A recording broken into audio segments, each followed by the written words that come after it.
현대 중국의 이해라는 이 수업은 전체 교양이죠. 학과와 상관없이 많은 전공의 학생들이 모이는 수업입니다. 그리고 여러분들 서로 전공이 다르다 보니까 배경 지식이 차이가 날 수 있어요. 대부분은 중국에 대한 이해가 많지는 않겠죠. 중국어를 할 수 있는 사람도 별로 없겠고요. 있을 수도 있습니다. 자, 그런데 어쨌든 이거는 중국어 수업이 아니에요. 중국에 대한 전반적인 이해를 목표로 하고 있습니다. 자, 그래서 강의 목표 여러분들이 저기 온라인에서 강의 계획서를 아마 다운받아서 본 사람들도 있을 텐데 중국의 사회, 문화, 역사, 경제 등등등 굉장히 분야가 많아요. 중국의 전반적인 분야에 대해서 오해를 해소한다. 네, 저는 강의 목표를 우리가 흔히 가지고 있는 중국에 대한 오해를 해소하는 것을 목표로 설정하도록 하겠습니다. 자, 이게 거창한 건 아니에요. 우리가 신문 뉴스를 본다든지 아니면 책을 읽는다든지 책은 좀 논외로 할 거예요. 책은 워낙 깊이 있는 내용들을 많이 소개해주고 있으니까 책을 읽는 건 좋아요. 하지만 우리가 흔히 접하게 되는 인터넷 뉴스들이라든지 인터넷을 통해서 보게 되는 많은 정보들을 보게 되면요, 중국에 대한 오해가 굉장히 많아요. 이건 심지어 일부 언론사들, 이렇게 단순히 그냥 인터넷 정보 정도가 아니라 어느 정도 신빙성을 가지고 있어야 하는 언론사들의 기사들도 보면 약간 편향되고 잘못된 이미지를 구축하려는 그런 의도를 좀 볼 수가 있습니다. 자, 그런데 우리가 어찌 됐던 우리는 이 수업을 통해서 현대 중국에 대해서 우리가 오해를 유발할 수 있는 그 어떤 다른 것들이 아니라 바로 팩트에 근거한, 네, 이 팩트라는 건 별거 없어요. 어떤 가치 판단이 아닙니다. 이게 옳고 그르다 이런 내용들이 아니라 중국은 이러하다. 이런 것들이 있다. 이렇게 살아왔다. 이러한 체제를 갖추고 있다. 등등등 교과서처럼 정해져 있는, 또 많은 사람들로부터 이 내용에 대해서 검증을 받고 그 누구도 토를 달지 않는, 그런 팩트를 말해요. 아까도 얼핏 나왔지만 교과서적인 내용입니다. 그래서 우리가 이 수업에서 다룰 내용은 중국에서 그 학생들이 배우는 그런 중국에 대한 교재에 근거해 있어요. 내용 자체가. 그래서 굉장히 새로운 내용들은 아닙니다. 아주 기상천외하고 또는 최신 정보고 이런 건 아니고요. 우리가 중국이 아까 얼핏 언급했었죠. 사회, 문화, 역사, 경제 등등 여러 가지 언어도 있고 문자도 있고 여러 가지가 있는데 그런 것들에 대해서 중국의 중학생, 고등학생, 초중고 학생들 이런 학생들이 그냥 학교에서 교과서에서 배우는 그냥 한 그 정도의 지식 수준이에요. 물론 우리가 외국인으로서 그런 정보들을 접하게 됐을 때, 그런 팩트들을 접하게 됐을 때 여러 가지 장애가 있는 건 사실입니다. 왜냐하면 언어가 일단 다르기 때문에 우리가 중국어를 모르면 그 내용들을 온전히 이해하지 못하잖아요. 하지만 요즘에 이제 많은 분야의 전문가들이 이미 그런 내용들을 우리말로 잘 옮겨놨고, 또 한국에서도 많은 전문가들, 중국에 대한 전문가들이 그런 것들을 논의를 거쳐서 이런 부분에 대해서는 더 이상 논란의 여지가 없다, 인정하는 그런 팩트들 위주로 중국에 대해서 이해를 하도록 하겠습니다. 그래서 내용 자체에 자극적인 내용이라든지 아니면 우스갯소리로 농담은 할 수는 있지만 우리가 중국에 대해서 색안경을 끼고 보지 않고 정말 중국이란 나라가 어떤 나라인지 기본적인 팩트들을 한번 조사해 보고요. 소개하고 또 여러분들이 조금 더 관심 있는 부분은 깊이 있게 조사를 해볼 수 있는 방법들을 한번 시도해보는, 그런 것들을 접해보는 이런 걸 이 수업의 목표로 삼도록 하겠습니다. 그래서 강의 목표, 팩트에 기초하여 객관적으로 중국을 이해한다. 네, 뭐 앞에서 오해를 해소한다. 객관적으로 중국을 이해한다. 네, 이 부분에 방점을 두고 초점을 맞출 거예요. 그래서 여러분들이 뭐 모든 어떤 중국에 대한 깊이 있는 이해를 다 가질 수는 없지만 적어도 어떤 중국에 대한 이슈가 있을 때 여러분들이 그게 과연 객관적인 것인지 정말 팩트는 무엇인지 이런 부분에 대해서 일단은 그 중립적인 자세, 객관적인 자세로 접근하는 태도 이런 것들을 좀 갖출 수 있게 이 수업을 진행했으면 좋겠습니다. 그러기 위해서는 여러분들이 뭐가 기본적으로 알아야 될 게 뭔지 그런 기초 지식을 습득하는 게 중요하죠. 그래서 이 수업의 이 강의 내용은 먼저 이 그 교재 내용이 있죠. 교재를 보시면요. 교재는 네, 여러분 화면에 아마 보일 텐데요. 이 책입니다. 중국어 뱅크에서 나온 동양북스죠. 네, 동양북스의 사진으로 보고 배우는 중국 문화. 뉴 버전업 이렇게 이름이 붙어 있는데 이거 개정판이라서 이런 이름이 붙은 것 같아요. 개정판이 아니라 그 전에 나온 책도 있어요. 이 제목은 비슷해요. 사진으로 보고 배우는 중국 문화. 개정판이 아닐 수도 있는데 뭐 상관없어요. 누가 뭐 물려줘서 받았던지 하면은 그 책 그대로 쓰셔도 됩니다. 내용상에 큰 차이는 없으니까요. 이 책을 여러분들이 학교 서점에서 쉽게 구하실 수 있을 겁니다. 제가 확인해 본 결과 충분한 재고가 있다고 하니까 여러분들이 한 학기 동안 공부를 위해서 이 주 교재, 이 책을 준비하시면 되겠습니다. 자, 이 교재를 가지고 진행할 건데요. 교재 내용을 간단히 소개해 드릴게요. 각 챕터들이요. 먼저 첫 번째 챕터가 중국의 지리 환경입니다.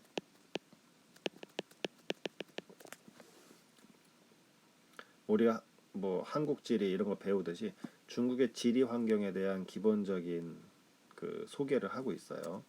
두 번째 챕터가 민족입니다. 민족. 중국 다민족 국가죠. 50개가 넘는 민족이 있는데 자세히 몰라요. 아마 그 정도로만 알고 있지. 그래서 중국의 민족 구성 상황은 어떤지 소개하고 있고요. 3번 챕터가 언어와 문자입니다. 네, 중국어와 중국 문자 한자에 대한 소개죠. 이 부분은 깊이 얘기하면 굉장히 좀 지루할 수가 있어요. 그래서 여러분들이 아마 뭐 어느 챕터나 마찬가지지만 최소한 여러분들이 좀 관심을 가지고 있는 것들을 바탕으로 해서 진행할 테니까 너무 우려하지 않으셔도 됩니다. 아니 뭐 이런 내용들을 다 다룬다고 겁먹으실 필요 없어요. 네 번째 챕터가 음식 문화입니다. 네, 중국 음식 대단하죠. 그래서 제가 경험해 본 결과는 학생들이 이 부분에 관심이 많아요. 중국의 음식 문화에 대해서. 그 다음에 생활 문화입니다. 사실 뭐 음식도 생활의 일부분인데 워낙 음식이 중요하다 보니까 챕터가 따로 이렇게 빠져 있는 같은 느낌이 듭니다. 어쨌든 5번에 생활 문화 소개하고 있고요. 6번은 현대사예요. 그 역사 얘기 나오면은 머리 아파하는 학생들 많은데 우리가 중국을 지금의 중국, 중화인민공화국이라고 하는 이 중국에 대해서 이해하려면 현대사에 대한 기본적인 이해가 필요해요. 누가 중국의 이 지금의 중국을 누가 세웠고 또 누구를 거쳐서 이 중국을 대표하는 그 지도자가 누가 어떻게 변해왔는지 또 그들의 정책은 어떻게 변했는지 이런 것들에 대한 것들을 뭐 깊이는 못 다루겠지만 상식선에서 알고 나면 중국이 왜 이런 정책을 결정하는지 이해할 수가 있어요. 그래서 이 부분 현대사, 그 다음에 정치제도 7번 파트가 정치제도 여기까지 보통 학기 중에 시간이 모자라서 못 다루는 경우가 많은데 저는 여러분들이 최대한 이제 수업에 집중 잘하고 잘 협조를 해서 이 6번, 7번 현대사나 정치제도와 같은 부분들도 좀 잘 이해할 수 있는 시간이 됐으면 좋겠습니다. 그 다음 마지막 챕터가 경제 무역입니다.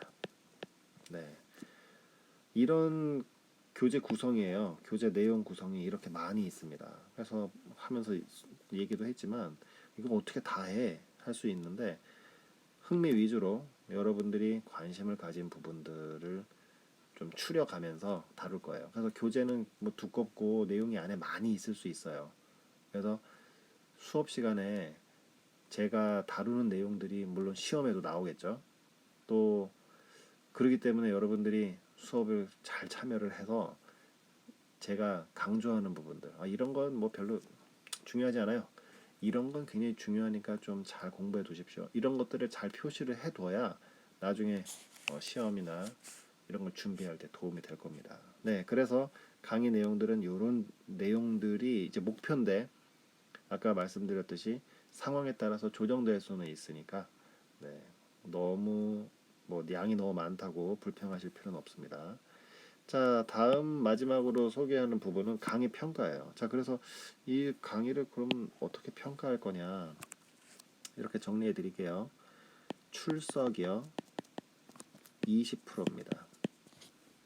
그 다음 수업 태도, 네, 뭐 참여도라고 할게요. 수업 태도와 참여도 이런 것들이 20%. 그래서 이 부분은 어떻게 보면 기본적인 점수 비슷할 거예요. 여러분들 큰 차이는 안 납니다. 출석은 3번 이상 결석을 하게 되면 전산에 여러분 이거 출석이 전산으로 기록이 되는데 전산의 출석 점수가 입력이 안 돼요. 3번 이상 결석을 하게 되면. 그러니까 여러분들이 출석 관리를 잘 하시고요. 혹시나 결석을 하게 되면 그 학과 사무실에서 사유서를 작성을 해서 그 결석된 부분들을 담당 교수들한테 어, 양해를 구하는 그런 처리를 서류상으로 하셔야 됩니다. 아무튼 출석 관리 잘 하시고요. 수업 태도 참여도는 여러분이 뭐 수업 시간에 막 완전 막 풀어져 가지고 제가 보기에 거슬리게 한다든지 아니면 다른 학생들한테 불편함을 주는 그런 케이스만 아니면은 아마 뭐 약간 존다든지 뭐 이런 거 가지고서 크게 문제될 건 없을 겁니다.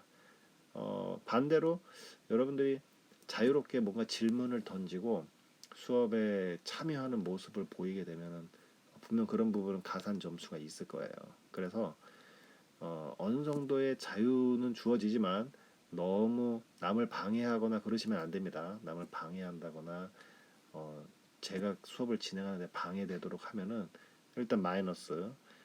반대로 수업에 어떤 흥미를 돋궈주고 다른 친구들한테 수업에 어떤 새로운 뭐 질문을 제시한다든지 이런 참여하는 모습을 보이면 가산점이 있을 거예요. 자, 이런 부분은 근데 큰 차이는 나지 않을 겁니다. 다음이요. 보통은 중간고사가 있고 기말고사가 있죠. 네. 근데 이제 중간고사를 저는 발표로 대체하겠습니다.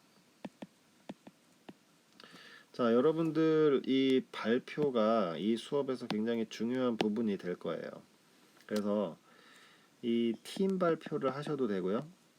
그냥 개인이 혼자 발표를 하셔도 좋습니다. 어쨌든 그러니까 조별 발표인데 그 조는 여러 명이 한 팀이 돼도 되고 나 혼자 조를 짜도 돼요.